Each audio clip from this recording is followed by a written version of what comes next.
Hello everybody, Rafin here. I was going to do a quick tutorial on a new, very fast item elevator using the glass item elevators and a little bit of the new mechanics with just being able to use a dropper. There's some issues with these and I want to kind of go over those.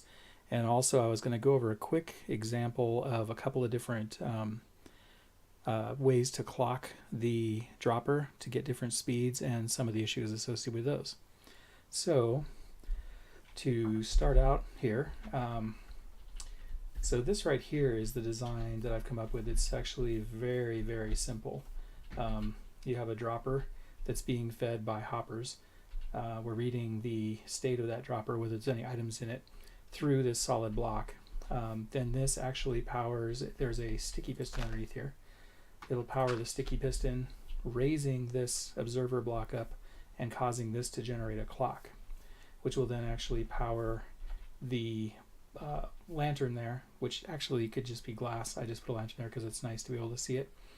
And then it puts the items up to the top. So I'll show you an example real quick here. Throw some items in. So you can see the piston extends and we get this thing outputting pretty fast. It's actually fast enough that a normal hopper can't keep up. So we're actually using 2 hoppers here. That just shot 64 items up to the top in a very short period of time. If we use just 1 hopper, it actually will clear the dropper out too quickly. If you were doing this with 1, there's a way to fix this by moving this back. Actually, let me show you. If we move the sticky piston back 1 and then put in just a repeater here, set to 4 ticks, and then we can extend this out. There we go. So now if we throw in, this is only going to be going through, there we go, through a single hopper. And it slows it down. It keeps this powered long enough to where it can actually, it's scooting at just single hopper speed now instead of double hopper speed. So you can do it either way. I just like having the ability to do it much faster. If you leave it this way, it doesn't harm anything, you know, doing it with 2. So you can do it either way. I was just going for as compact as possible.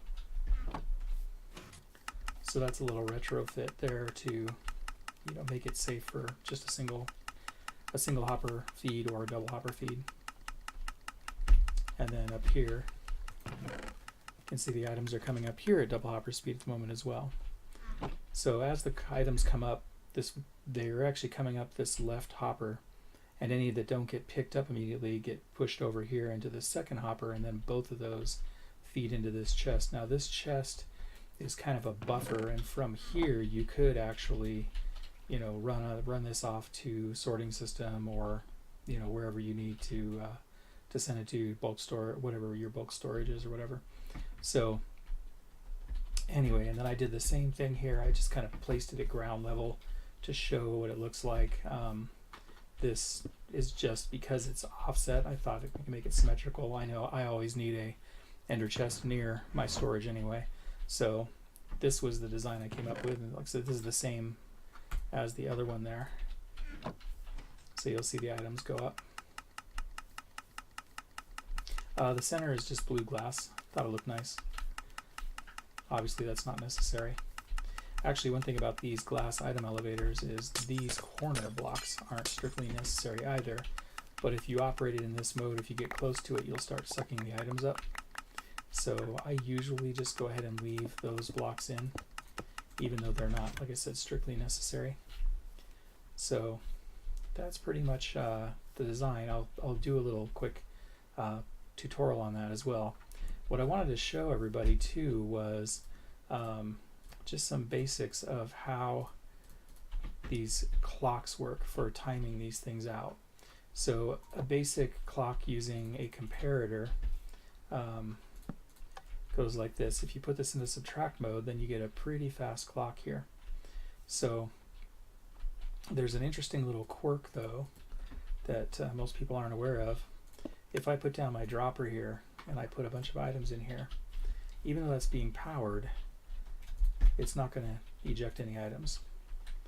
If I go another one over, I can do the same thing.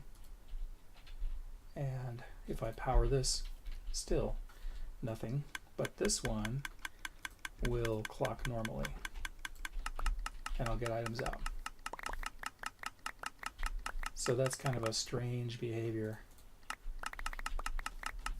So that you need at least that 4 redstone lengths of signal before it will actually power this. It's probably a timing issue, but that gives it enough of enough. I mean, that just will work perfect forever as long as you have that powered. Anyway, so then to make this into more of a usable item here, what we've done to we can read to see if there's anything in here. So if there's something in here, this will light up. Take it out, it turns off. So that's the basic idea. And then I'll show you a very simple, let me grab a block. Show you a very simple clock here that works pretty well. Let's see, I actually want to read this through the block. And then I want to put a block here. And so again, you have this kind of a design. There we go. Now this will give us a pretty good clock here. So forgot to put that on subtract. There we go.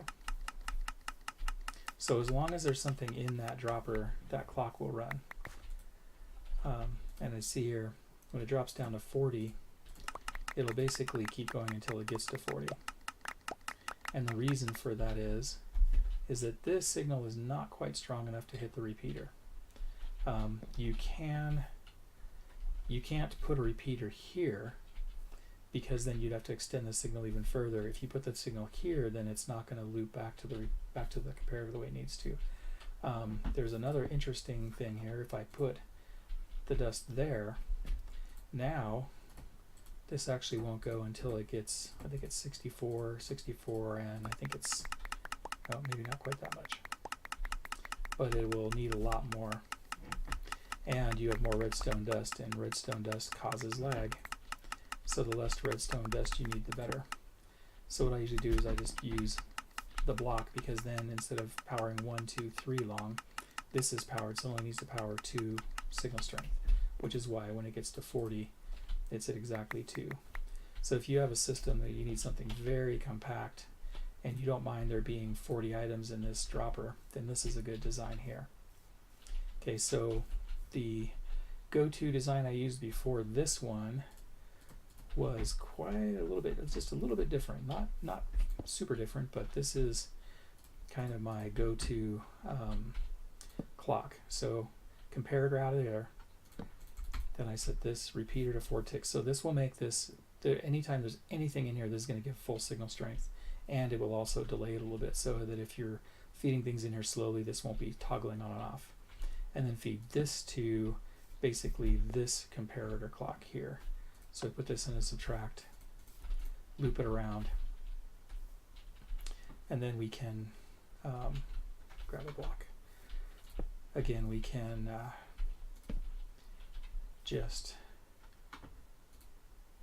you can do it this way.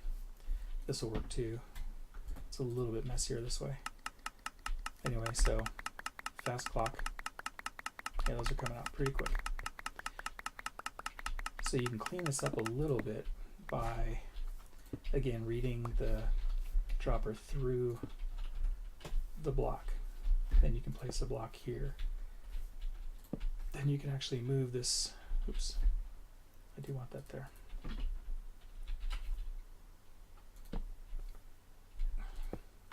That's not what I wanted. All right. So that's actually a pretty fast, simple clock there. So there's a lot of variations of this you could do depending on the circumstances. Like I said, this is the clock I would normally use. You can also do this. It adds 1 tick of delay there, but it really doesn't make any difference. They'll synchronize anyway. So again, that will eject everything, so you end up with nothing left in here. So this is a really good, very solid circuit. It won't stall if you load this up. It won't ever glitch out. You can unload chunks and reload chunks, and it doesn't make any difference. So that's all fine. I'm going to take those out of there. You don't need to hear that. All right, so for this design here, I think I'll actually come over here and we'll actually build this real quickly. So I made 2 chests with all the stuff you're going to need. 3 observers, the ender chest obviously optional. So we're going to need our observers, 9 hoppers, water bucket, 1 comparator. You only really need a single solid block. I'll show you where that is. A dropper. Make sure this is a dropper, not a dispenser, or else you're going to cause yourself some problems. I'll show you why in a second. Trap chest for the bottom, and I used a regular chest up at the top. A single sticky piston. Blue carpet is optional. The trap door is optional, and then whatever glass you want for your elevator. So let me quickly show you why this is a problem with a dispenser instead of a dropper. Actually, let me come over here and let's do it over here. So if I put down a dispenser, sorry, that's the dropper. If I put down a dispenser instead, let me go and just put a button here. Okay, yeah, so now anything in here will just come back, it'll just eject one at a time. There are certain items that if you put in here, you're going to cause yourself problems, like, well, a water bucket would be a good one. If you have a water bucket in here, it's going to dispense the water, not the bucket. Now I've done it. So you probably don't want that. Another, there's also flint steel. Interestingly enough, if you put a player head or some other certain items in here, it'll actually stick as well. It won't eject with a dispenser. I mean, that's unlikely, but if you get the wrong item in there, if you were to get a water bucket in there, you want it to eject that and send it up into storage. You don't want it trying to dispense the water into your redstone. So anyway, that's why you want to make sure you use a dropper and not a dispenser. All right, so I think I just lost something I needed there. Anyway, so let's go ahead and build this. Very simple to build, very simple. So to start out, what I would do is I would figure out where you want your chest to begin with. So let's say we want our chest right here. I'm just going to drop that down for a moment. Now the reason we're using a trap chest here is if I'm here and I drop a bunch of stuff in and I go, oh wait a minute, I didn't want to put that glass in there, it gives you an option of pulling it back out. If you have a regular chest there, the second you drop stuff in there, it starts going in. So if I decide that I want my chest, actually I'm going to go ahead and line it up here, even with that one. There we go. No reason, just because. So I decide I want my chest here. So that means that my my dropper is going to be, you can see it's underneath that. So it's going to be 2 back. So basically I want to put my dropper, well, I'm just going to do this. I'm going to do a very simple one here. I'm going to do it like this one here where you can see the whole thing. So let's start with just the dropper. So I've got my dropper, and then I want to place a solid block. That's the one thing I dropped earlier. All right, I don't need the dropper anymore. All right, so I've got my dropper, I've got my solid block, put my comparator, and then I need a sticky piston. It's going to go right there into a block. Okay, so so now anyway, anytime anything's in here, it's going to raise that up. Okay, so what's going to go there is actually a observer, and you want it pointing forward, because what it's going to do is it's going to meet up with this one right here. So when this lifts up, you're going to end up having 2 observers pointing into each other, which makes a clock.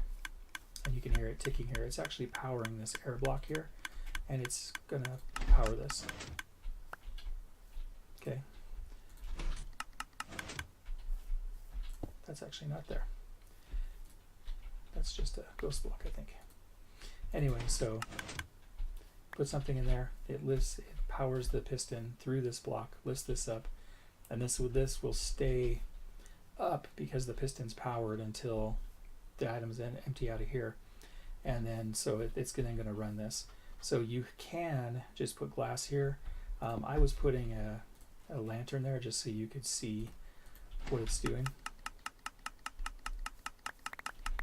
I was going to spit those over right now because I don't have it enclosed, but you get the idea. So now basically that's the entire clock circuit. So I'm going to run a hopper into the side and into the front, and I want to get both of these here. I'm going to go out another one because that's the center of my 3x3 elevator. So then my chest is going to go right here. Okay, and then all I need to do is from here I just run my glass. So I've got, there's the beginning of the base of the elevator right here. Yep, so that's going to be it. So now I can run this all the way up. I'm just going to, on the other one I did the blue glass in the middle because it looks kind of cool. These would do is go up 2, if you're in survival, just go up 2 blocks and then place these around. Oops, I should have done both those at one time. So you can just keep hopping up. I do 2 blocks, 2 blocks.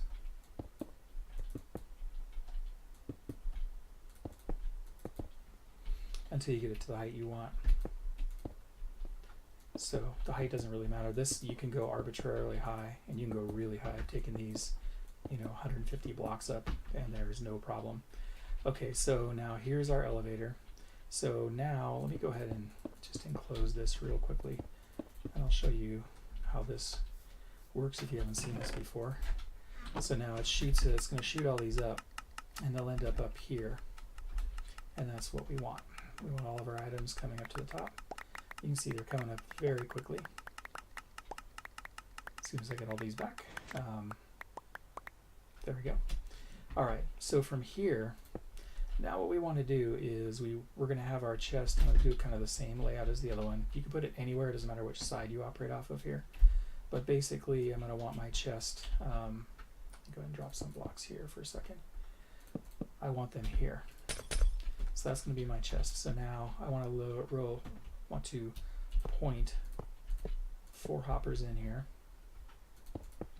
and then the rest of this just gets enclosed like this.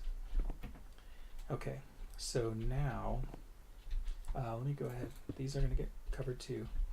Now I'm going to go ahead and put a glass block here temporarily, and what I'm going to do is I'm going to put a trap door right on this top edge and close it and break that block out. That is going to hold my water stream, and then I want, because this is the center and the items are coming up faster than this hopper can pick it up. So what's going to happen is I want my water stream to push them over to this hopper. So anything that doesn't get sucked up by this one is going to get sucked up by that one. And that gives us our double hopper speed intake as well. So there we go. Now what I like to do at the top here is just cover this with some carpet. If you click right at that very edge there, you can get it to pop over the water, and you can just break these out. Okay, and so now I've got that there. Let me show you this in operation now. Go ahead and drop in. Let me drop in something you can see a little better. Here's some pistons. All right, and then they'll start coming up, and you'll see that not all of them get picked up by the hopper, and then they shoot over here, and then the second hopper will pick them up, and now these will come in here at double hopper speed because they're being picked up by both. Once this, because that hopper underneath that center, underneath the water block there, gets full very quickly. So after it stops, then you'll be getting just items will be traveling from there. So for a few seconds, I mean, if that thing's totally full, it can take like a minute for it to drain completely out once it stops at the bottom. But believe it or not, that's it. That's the entire design right there. And like I said, this one is exactly the same. I just sunk it down underneath. So if you look here, you can see there's the pistons right there. If I throw something in here, you'll see that'll lift up. So yeah, same design. I just used the floor blocks here to cover everything up. And that's pretty much it. So I hope that helped somebody. Let me go back here to the required blocks to build this. So what you need to build this is the chest and the double chest, the piston, one comparator, 3 observers, at least one solid block, that's the one you're reading through with the comparator, a dropper, and 9 hoppers. Everything else, oh, you also need the water.